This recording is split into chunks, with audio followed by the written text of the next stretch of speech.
The fucking ninja of it is you say, hey, we have all of your documents. I just need to verify a few things.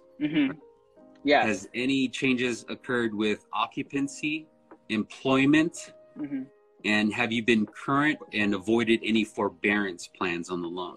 And what happens is when they reply back and they say everything is the same, you know, I've stayed current, you mold your response to their reply.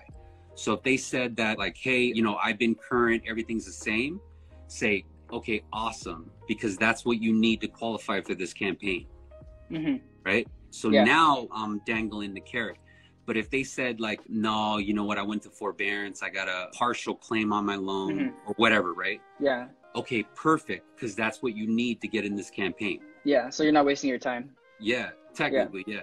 So either way, whether they went to forbearance or they didn't, you make them feel like they're qualified, right? Okay, good, because that's what you need. So what I'm going to do is I'm going to ask a few basic questions. We could do this by phone or we could do it by email. Let me know what's best for you, right? And they're going to reply back and say, okay, let's do it by email. Okay, cool. And this is where your templates come into play. Templates that you don't have access to. So because it's always changing, right? Right.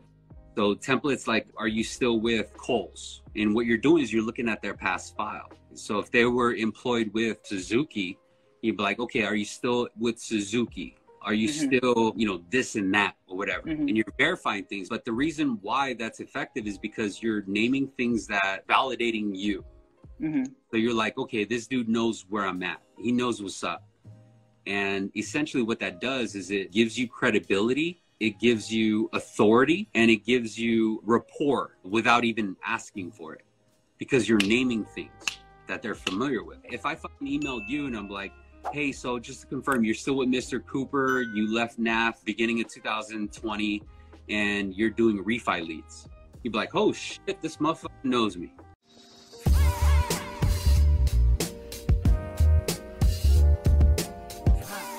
Connected to Sales Remastered.